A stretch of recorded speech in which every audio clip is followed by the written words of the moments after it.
웨스트민스터 신앙고백서 제19장 하나님의 율법 제5절부터입니다. 도덕법은 신자에게나 불신자에게 영원토록 순종을 요구하는 구속력을 가진다. 하나님께서 주신 율법 중에서 양을 바쳐라, 소를 바쳐라 그렇게 하는 것들은 이제 더 이상 우리에게 의미가 없습니다. 그런데 도덕법, 예를 들면 내 부모를 공경하라, 도둑질하지 말라 이런 것들은 신자도 지켜야 되지만 불신자도 영원토록 지켜야 됩니다. 불신자라 해서 하나님을 믿지 않는다고 해서 그렇게 도둑질하고 살인하고 이런 것들을 허용하는 나라는 아무데도 없습니다. 구속력을 가진다. 그것은 거기에 포함된 내용 때문에만 아니고 또한 그 율법을 주신 창조자 하나님의 권위 때문이다. 그리스도께서도 구약의 도덕법을 순종해야 할 우리의 책임을 어떤 방법으로도 폐지하시지 않고 도리어 강화하셨다. 예수님께서 율법의 완성이니까 모형인 율법을 다 걷어내라고 말씀하시면서도 구약에서 말하는 그 윤리, 너희들이 의롭기가 서기관과 바리새인보다 낫지 아니하면 결단코 천국에 들어가지 못하리라라고 말씀하실 정도로 율법에서 말하고 있는 그 도덕은 여전히 중요시하셨습니다. 참된 신자는 행위 언약 아래에 속하지 않으므로, 그래서 우리의 행위로 어떻게 구원을 받는 그 언약에 속하지 않고 우리는 은혜를 받음으로써 하나님께서 은혜를 주셔서 우리가 구속되었다. 이렇게 은혜 언약 아래에 있습니다. 그래서 행위 언약 아래에 속하지 않으므로 율법에 의하여 의롭다함이 되거나 혹은 아주 망하도록 정죄되지 않는다. 자, 그래서 율법을 안 지켰다고 해서 우리가 완전히 정죄되어서 구원을 잃어버릴 지경까지 가는 거 이제는 없습니다. 그리고 율법을 다 지켰다고 해서, 다 지킬 수도 없지만 다 지켰다고 해서 이제 우리는 의롭다라고 인정받는 거 그거 없습니다. 오직 하나님께서 우리를 불쌍히 여기셔서 너희들 의롭다고 해줄게, 믿음으로 말미암아 의롭다 해주시는 그것만이 우리에게 은혜로서 하나님 나라에 들어갈 수 있게 해줍니다. 그래서 은혜 언약이죠. 율법에 의해서 의롭다 되는 것은 이제 없습니다. 그러나 그들에게나 일반 불신자들에게 율법은 크게 유익하게 사용되는데, 왜 유익합니까? 이미 하나님의 의의 기준을 보여주고 우리로 하여금 의로운 삶을 힘쓰도록 만들기 때문에 그것만 해도 충분히 유익한 것이지요. 불신자들에게는 다음과 같이 사용된다. 첫째, 생활 지침으로서 그들에게 하나님의 뜻이 무엇인지 또는 그들의 책임이 무엇인지 알게 한다. 이에 준하여 그들은 가르침을 받으며 또 제재도 받아야 한다. 둘째, 그들로 하여금 그들의 성품과 심령과 생활이 죄악으로 더러워진 사실을 발견케 하며, 자, 그래서 하나님의 기준에 의인은 없나니 하나도 없다는 말씀처럼 하나님의 기준에 우리는 도달하지 못한다는 것을 안 믿는 사람들도 알게 되는 것이 바로 율법에 의해서입니다.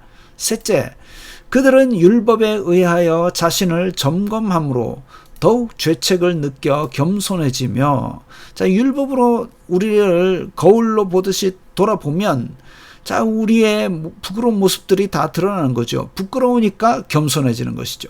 또한 죄에 대한 증오감을 가지게 되며, 죄를 미워하는 마음입니다. 죄 지은 사람을 미워하는 것이 아니라 내 속에 있는 죄를 미워하고, 그래서 죄에서 자꾸 떠나고 싶어 하는 것이죠. 넷째, 따라서 그들이 그리스도를 절실히 요구하게 되고, 자, 나는 어쩔 수 없이 하나님의 기준에 도달하지 못하는 죄인입니다. 근데 어떻게 살아날 길이 없겠습니까? 하나님께서 길을 열어주셨는데 예수 그리스도로 말미암은 구원이다. 옳지, 그 구원을 저도 받게 해주세요. 이렇게 간절해지는 것이죠. 또한 그의 온전하신 순종을, 예수님의 온전하신 순종, 죽으시기까지 그렇게 순종하시면서 우리를 구원하셨던 그 순종을 대신 속죄의 의로 받아들일 수 있게 된다. 그래서 우리의 죄값을 치루어 준, 그게 속죄입니다. 죄값을 치룬 의, 하나님께서 인정하시는 의로움으로 받아들일 수 있게 된다. 그러므로 말미암아 우리는 더럽지만 너희들은 의롭다 쳐주시는 그 은혜가 우리에게 임하는 것이죠.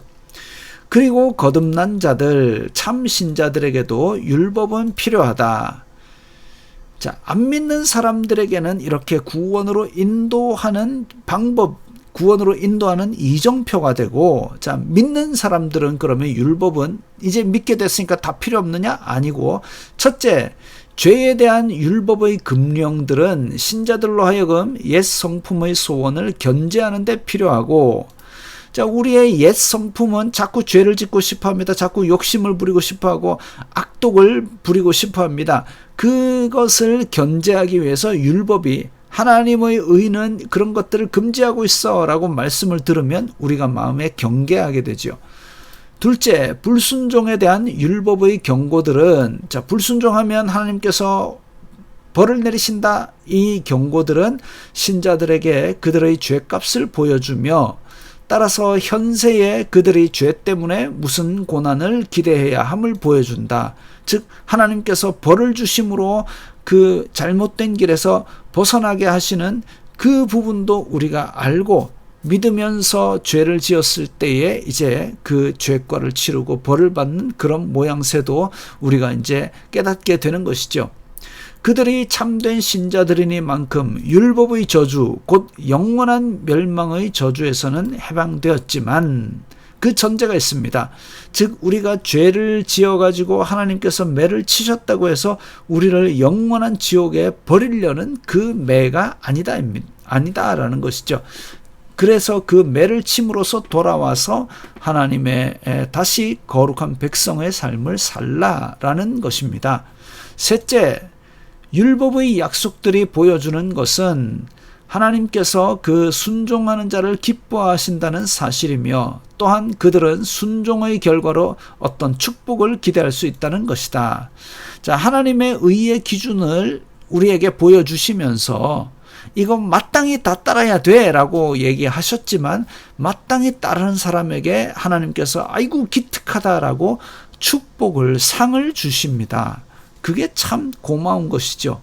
그러나 이 기대는 행위 계약의 원리에 의한 것이 아니다. 즉 우리가 율법을 지킴으로써 대가를 바라는 그것이 아니다. 율법의 사역이 선행은 장려하고 악행은 제지시키는데 그것이 율법 아래서만 국한된 사역이라고 할 수 없다. 은혜 아래서도 율법의 사역은 계속된다. 즉 우리는 하나님의 의롭다 하시는 은혜 가운데 있지만, 그럼에도 불구하고 율법에서 하나님의 의로움이 어느 기준인지를 알게 되면 그것을 위해서 계속 노력하기 때문에 은혜 받아서 믿는 성도가 되었음에도 불구하고 계속 그 은혜 아래서 선을 위하여 힘쓰게 되는 것입니다. 힘써야 하는 것이죠. 위에 진술된 율법의 용도가 복음의 은혜와 상충되지 않고 도리어 서로 거기에 잘 응합하게 된다. 응하고 합하게 된다. 다시 말하면 그리스도의 성령께서 인간의 의지를 설득시켜서 그로 하여금 자의로 순종하도록까지 하신다. 즉 내 속에는 원래 악한 것들이 있고 탐욕과 악독이 있지만 하나님의 의를 예수님께서 성령님을 통해서 자꾸 우리를 설득해서 너 이래야 되지 않겠니, 이래야 되지 않겠니. 그래서 10번 다 죄를 짓던 사람이 이제 그 설득에 굴복당해서 한 번을 이제 죄를 안 짓고 하나님의 의를 이루다가 또 다음 기회가 되면 이제 2번을 죄를 안 짓고 그렇게 순종하게, 나중에 이제 시간이 지나면 10번 다 내 뜻으로, 내 기쁜 마음으로 하나님의 뜻을 순종하게 되는 그런 것까지 이르게 되지요. 참 좋은 일입니다. 그러면 이제 그 과제에 10번 다 이제 실패하지 않게 되면 그 다음 과제가 또 10가지가 딱 주어집니다. 그런 식으로 우리는 계단적으로 성화를 밟아 나가는 것이죠. 그렇게 된 신자는 율법에 계시된 하나님의 요구를 자유로이 또는 기쁘게 행하게 된다. 그래서 하나님의 요구, 하나님의 율법사항이 어느덧 내 삶에서 기쁨으로 내 스스로 행하고 있는 우리의 모습을 발견하게 됩니다. 우리도 다 같이 이렇게 돼야 되겠죠.